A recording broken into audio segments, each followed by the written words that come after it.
Welcome to Blog Talk Radio in high fidelity. Welcome to the Along Came a Writer Network. Opinions expressed in our shows do not necessarily reflect those of the network.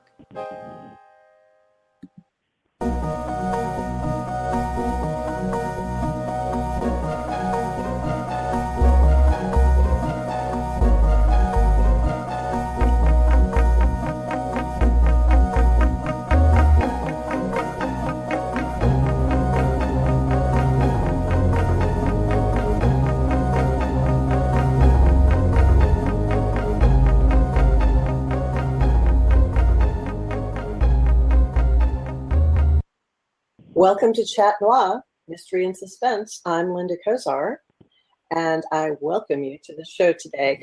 My guest is Danny Mehl, and he is a graphic artist and art director with 10 years of experience working in graphic design firms, ad agencies, and the in-house department of a world-renowned ministry. In addition to his day job, he also does freelance projects, including book covers. And he has a great new website, Danny Mehl Covers. That's MEHL. So it's www.dannymehlcovers.com. And I speak from personal experience. I'm traditionally published, but I also indie publish some books as well. And I have a mystery series that Danny's created all the covers for, and I only have him do the new books. So the covers all have this sort of continuity, and they're wonderful. So anyway, continuing on with some information about Danny, he's won multiple awards and had work featured in major publications, including Graphis, Addys, AIGA Design Shows, and Logo Lounge. And he likes to work closely with clients to get to the root of the problem they're trying to solve, and defining what we truly need to say and who we need to say it to. So I welcome you to the show, Danny. Thanks for being here. Hi. Thanks for having me. Well, I like to ask all of my guests how they got started. And I know let's get up front with this. Your mom is an award-winning mystery and suspense author, and she writes other things too. Yeah. Nancy Mehl. And yes. She's a great lady. I love her so much. And when I found out that that you were designing book covers, I decided to give you a try, and that was the best thing that I ever did with my books. Yeah. So tell us how you got started. Yeah. Well, you know, I mean, I've always been into art and been artistic. You know, my grandma was a painter, and so I think I kind of inherited some of her artistic bent, and so you know, ever since I was a kid, I've drawn and painted, and my parents really encouraged me, you know, in that. Even though you know I drew all over our walls as a kid, they still kept encouraging me. And so. Have you ever painted something that's hanging in your parents' house, or? Yeah. I originally, you know, when I was younger, I mostly like painted and drew, and I've got a lot of old paintings from that I did when I was a kid that I'm still trying to figure out what to do with them. They're stored in the basement and stuff. But yeah, my parents have some up still on their walls. They have one in their living room, and you know, I haven't painted in a long time since kind of focusing more on graphic design, but yeah, they still have a few of mine hanging up in their house. That's cool. Most just refrigerator artists, but you went beyond that. What was that? Most kids are just refrigerator artists. All their artwork is displayed on the refrigerator gallery. Oh yeah. No, they really encouraged me and got me, you know, canvases and paint brush sets and stuff. So yeah, I was painting on canvases and things like that pretty early, and you know, again, like I said, that may have just been to keep me from drawing on the walls, but which I did a lot of, but no, that was good, and so yeah, I've always been into art, and then you know, when I started college, I've been, you know, very interested in all types of art, you know, I mean, writing included, but I decided to major in film, and then did that for about a year and a half, and decided to switch over to graphic design, and it's kind of a fluke. Just I was actually in college, and I'd missed a payment somewhere, and they unenrolled me, and then you know, I was kind of faced with, well, do I want to mess with all this, or would I like to just move back to my hometown and enroll in the college there and maybe do something different? And so I decided to do that, and that worked out really well. It was a great mistake to happen, because, you know, I very much enjoy what I do, and so I've been. There are only happy mistakes with God. Oh yeah, things yeah. happen, but they haven't really just happened. There's a design back. Yeah, absolutely. Okay. That was definitely a happy mistake. So okay, so yeah, I've been doing it ever since. Okay, and then so you found your muse. You found the thing that you love. I mean, I'm assuming that you love graphic design and art. So and so what happened then? Did you did you intern? Oh yes. I went to college, and it was very good. They had a great graphic design program. Learned a lot there, and then you know, eventually got an internship at a small kind of startup ad agency in town, and did that for maybe about a year and a half or so. I interned there while I was in school, and then that turned into a job, and then eventually I decided to leave there and go try to find something else that I thought might, you know, give me some additional experience and opportunities. And so I worked at a small design firm after that, and then I was there for a while. Went to a bigger ad agency in town, so that was kind of a whole different kind of experience, getting more into the advertising and conceptual idea phase of things, which is something that, you know, I try to bring into the book covers too, that I do, is to not just, you know, make something that looks good, but that there's an idea or a concept there, and that's usually where I start from. And I think that's been one of the really beneficial things about having an advertising background, is that you know, that focus on the big idea is something that I can also bring into something that's usually a little more of a designed focus medium, like book covers. Mm-hmm. So I did that, and then from there I decided to take an opportunity to go work at a ministry in St. Louis. It's actually a Joyce Meyer Ministries, which is pretty well known, and took an opportunity to be a graphic designer there. And so and yeah, there's, you know, with them there was, as far as book covers go, there's plenty of opportunities to design book covers for Joyce Meyer, and covers of you know, teaching CDs and things like that. Doesn't she write she writes a gazillion books. I mean, if you go to her website, she's got a lot of them, so I would assume you would have been pretty busy. It's definitely a different type of book than, you know, like maybe the cozy mysteries or novels, but it was very much some of the same aims that you have with novels or more literary works, you know, where you're just trying to draw a reader in to read more.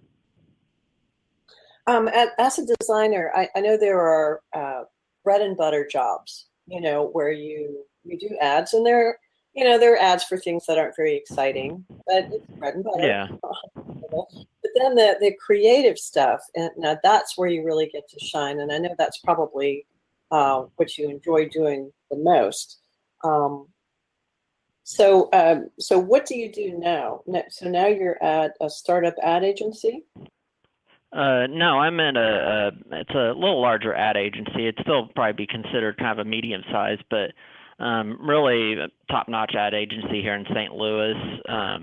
they're actually connected to a larger, basically worldwide agency network where we're separate, but you still get to see what's going on kind of all around the world in as far as, how people are approaching advertising and some of the great work that's coming out of different countries even and things. So it's been a great fit for me and again, kind of getting a variety of approaches that you may not get if you just stayed in one place forever. I've definitely gotten to move around and seeing how different places approach different creative problems and come up with ideas.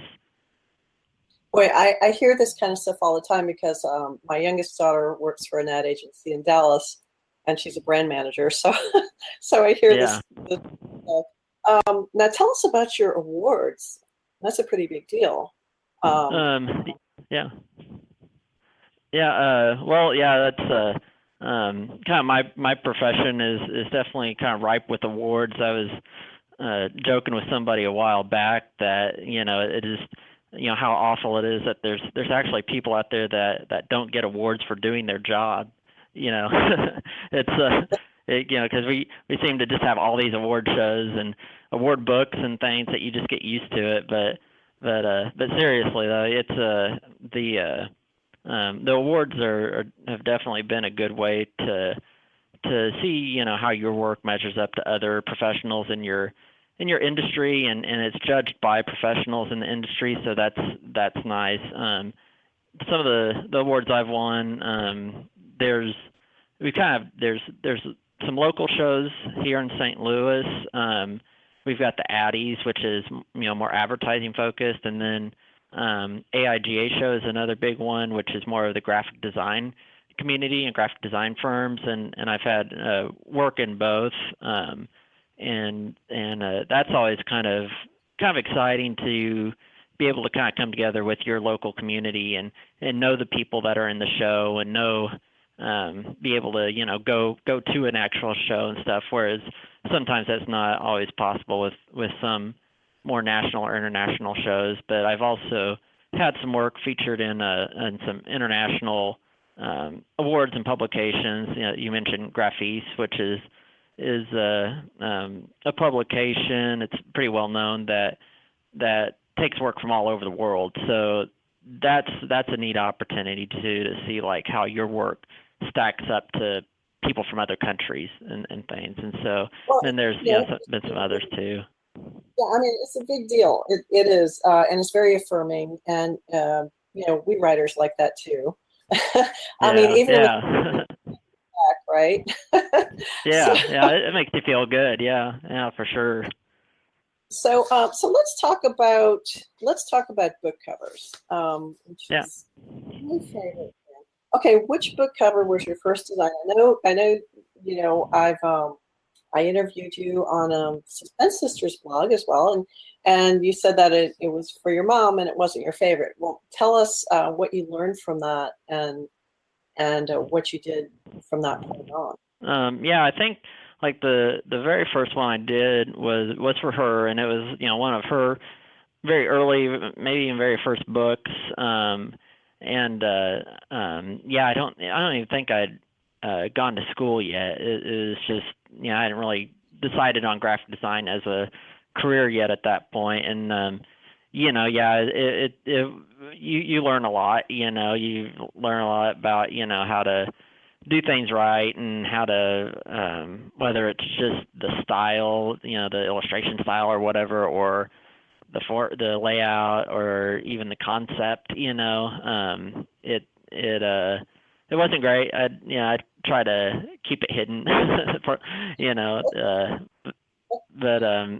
you certainly learn, from there. Like sometimes I think people kind of don't understand the purpose of the cover and how to draw people into a story, how to not just like make a visual representation of the story on the cover, but to do something that kind of either teases or just draws them in to want to learn more about it. And maybe they pick it up and read the back cover, and then that draws them in, and so even from whether it's just a visual design standpoint or a conceptual point, I definitely feel like I've learned a lot since then, and it's interesting to go back and compare my work now to when I first started out, for sure. Well, you do fiction and nonfiction covers now, but do you feel that you need to get a feel for the author or the genre, or both? Definitely both. I mean, everything. When you begin a process for a project like a book cover, as much information as you can get is good. So, I'm usually trying to get a feel for the author and their brand and where they're wanting to be in kind of the marketplace and the field they're trying to convey. As well as the genre they're in.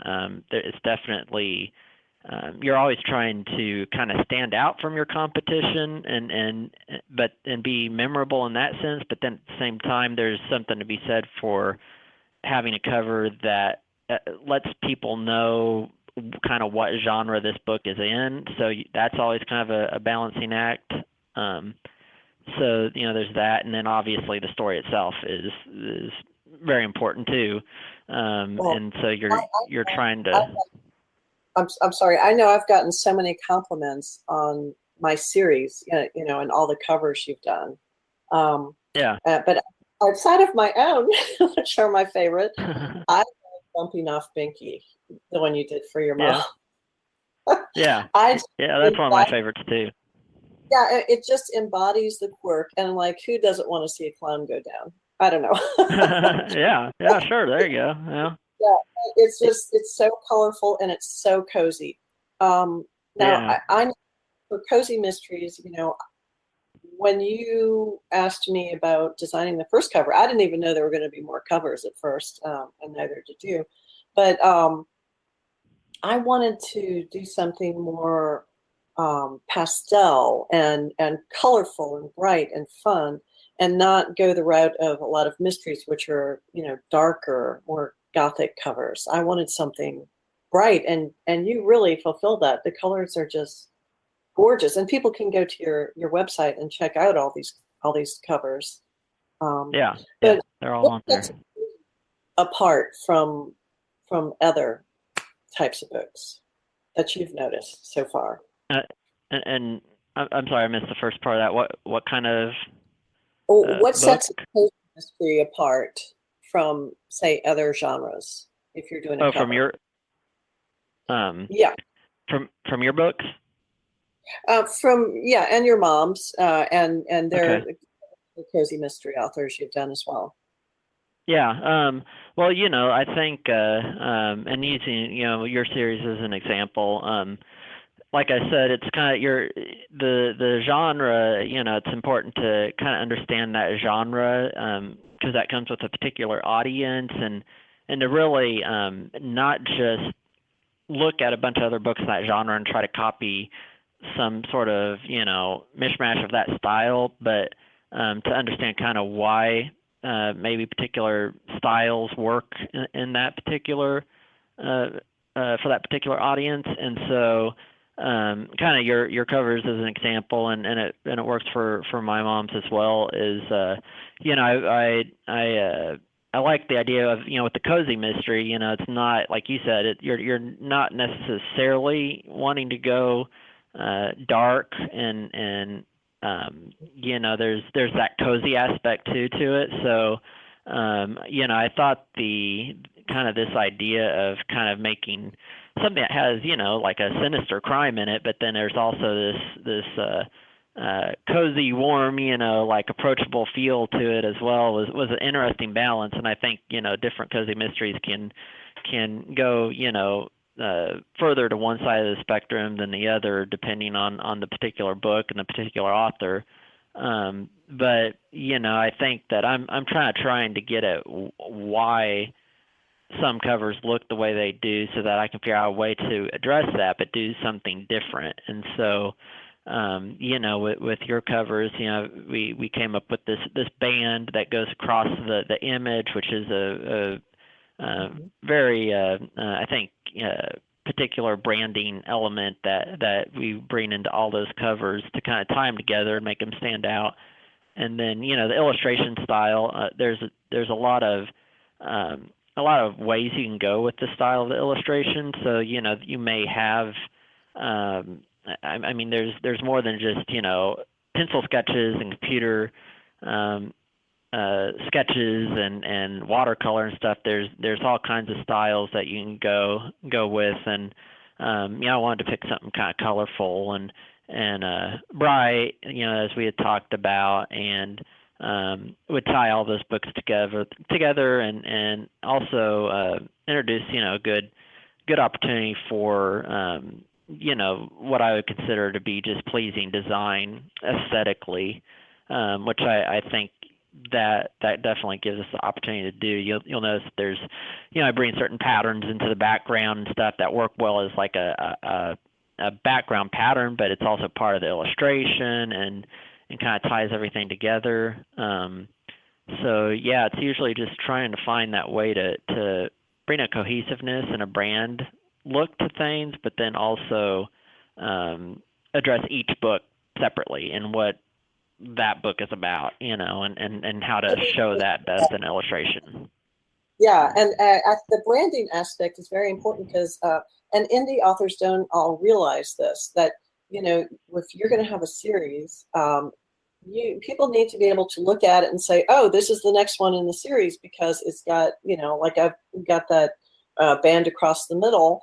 Yeah. They recognize it. Like, oh yeah, that's another one in the series. So authors need to realize that if they are indie publishing books, that they really should do some sort of branding and really think about what they're going to. So my next question, and this is something that is disputed, I guess, in with magazines and books, but why is green a no-no? Because I've read a lot about it, because I guess one of the indie covers I was designing was green, and I started reading about it, and green is definitely a no-no. Magazines don't sell with, you never see a magazine with green on it, and with the exception of kids' books, you don't see a whole lot of green covers. Have you ever heard of that?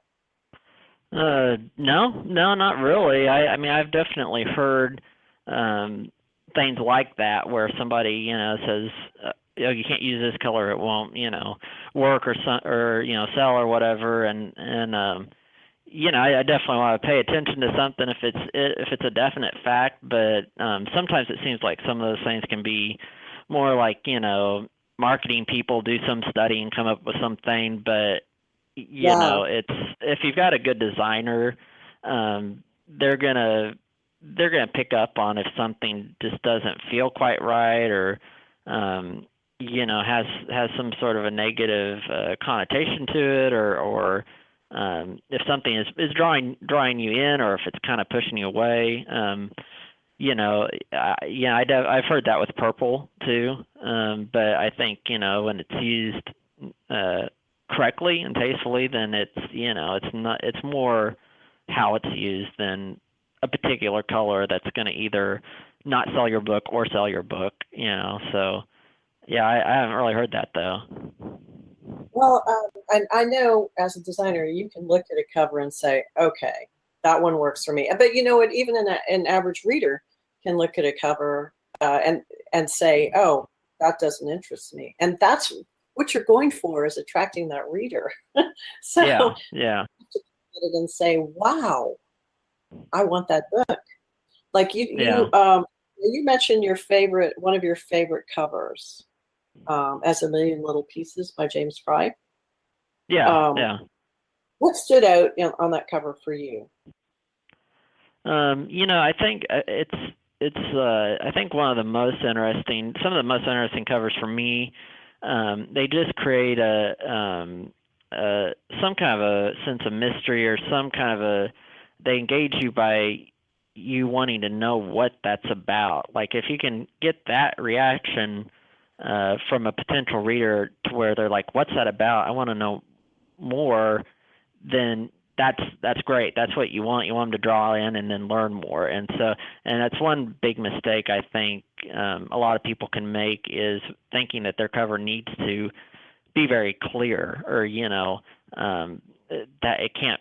They're afraid something's going to become confusing or something. And so like that cover, for example, I've never read the book. I know there's like apparently some controversy over the book. Like the guy said it was his life story, and it wound up it wasn't. But despite all that, just the cover itself, like I know that it had to do with drug addiction or something, and like the cover it just shows his hand with a bunch of like what looks like they could be little beads from inside a capsule or something, all covering the hand, just kind of creating this texture on this hand. It's just kind of, it's not really, there's not a bunch of dark effects or anything on the hand. It's just this picture of this hand against this blue background, and just, the title in a very plain, nondescript font. It says, was a million tiny pieces, or I forget what the title was, but the cover of the book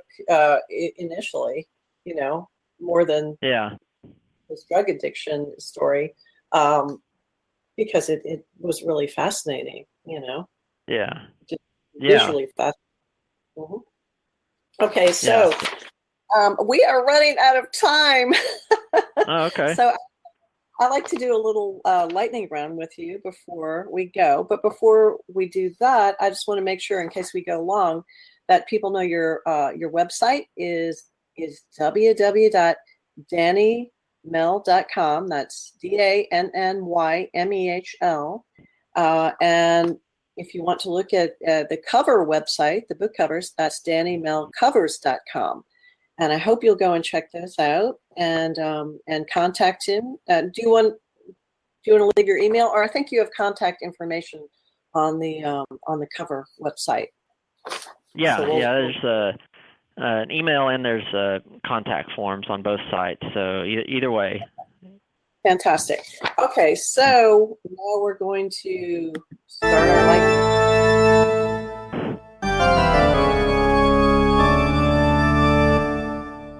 This is mystery and suspense, so I have to use That's a little scary.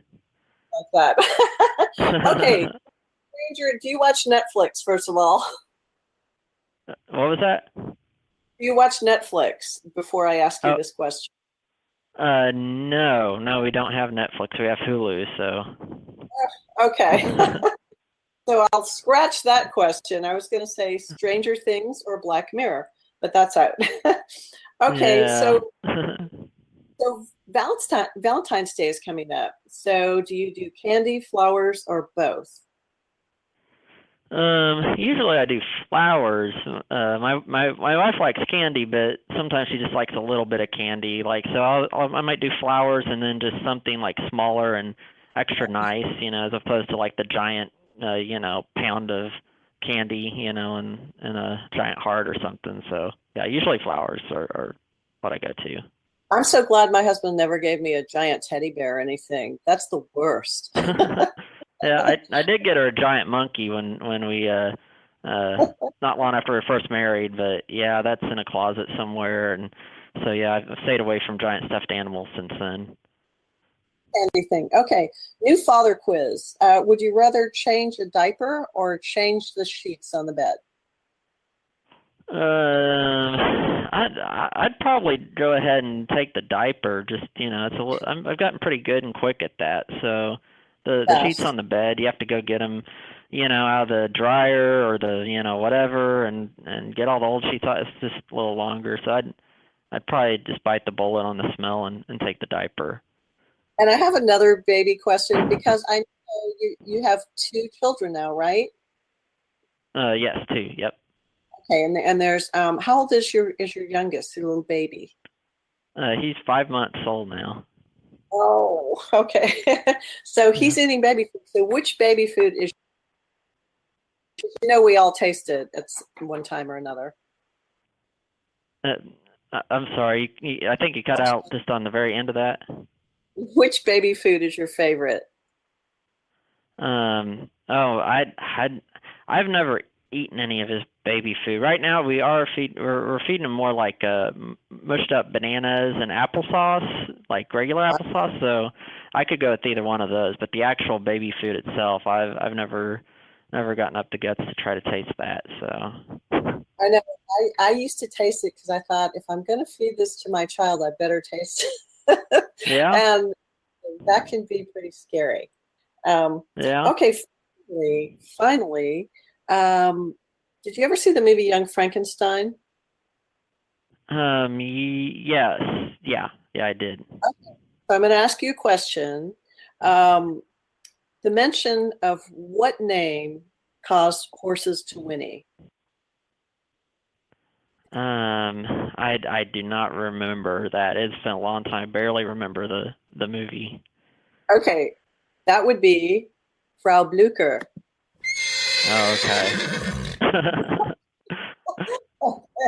Well, Danny, it's been fantastic having you on the show, and I hope that people will go find you on social media and also on your websites. And I'm looking forward to seeing what else you come up with. I know there's some great covers. Oh yeah. In because of you. So please, I'll be in touch with you soon because I'm going to have you do another cover in my series. So thank you. Oh, great. Thank you. Yeah, looking forward to it. All right. Well, thank you, Danny. Have a great day. All right, you too. Thank you so much. Bye-bye. Bye.